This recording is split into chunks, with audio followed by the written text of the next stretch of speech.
Tu veux savoir comment va un homme? Regarde l'état de son bureau, de sa chambre, de sa cuisine.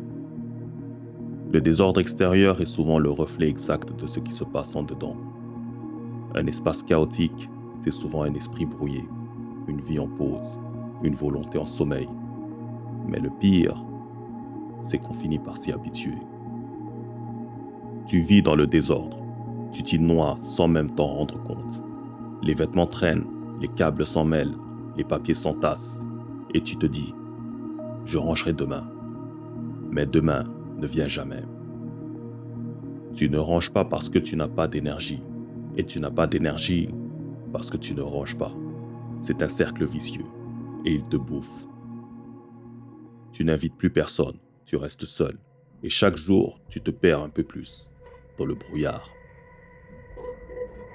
Ton lieu de vie devient un prolongement de ton inconscient, encombré, confus, perdu. Je me souviens d'un gars, un abandonné. Il m'avait envoyé une photo de sa chambre. 3 chaises pleines de fringues, des canettes au sol, une lumière froide et un lit jamais fait. Il m'a dit « Je me réveille chaque matin avec l'impression de ne pas mériter une bonne journée. » Ce n'était pas sa chambre le problème. C'était l'image qu'il avait de lui. Et ce désordre le renforçait jour après jour. Les neurosciences sont claires. Un environnement désordonné augmente le stress, baisse la concentration, multiplie les pensées parasites. Ton cerveau traite chaque objet comme une information à gérer. Trop d'objets, surcharge cognitive. En 2029, une étude menée par l'UCLA a suivi 32 familles pendant plusieurs mois. Résultat, plus la maison est encombrée, plus le niveau de cortisol, l'hormone du stress, grimpe. Tu crois que ça n'a aucun lien? Ton corps, lui, le sait. Il réagit à ton environnement. Il t'envoie des signaux. Tu les écoutes ou tu les ignores. Alors, qu'est-ce qu'on fait? Commence petit. Un tiroir, une étagère, une table. Tu ne combats pas la montagne, tu déplaces un caillou. Donne une mission à chaque zone. La chambre, c'est pour le repos, pas pour t'effondrer sous ton téléphone. Le bureau, c'est pour créer, pas pour noyer ton mental sous les assiettes sales.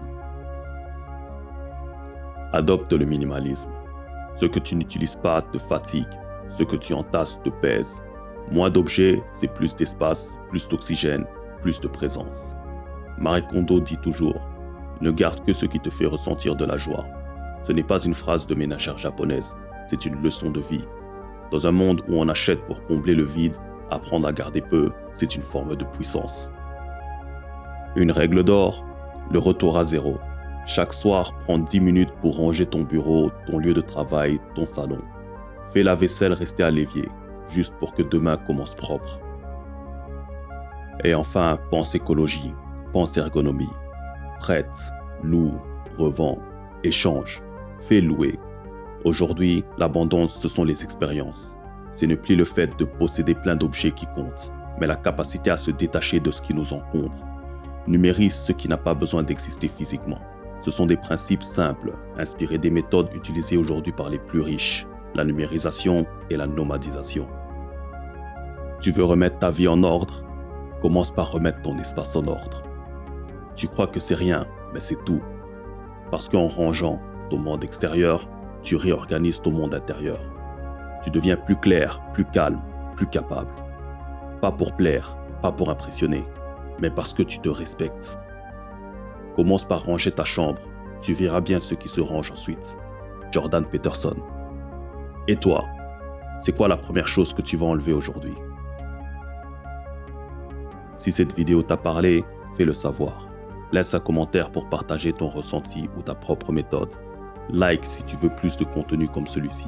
Et abonne-toi à la chaîne pour continuer à construire ton mindset, une vidéo à la fois.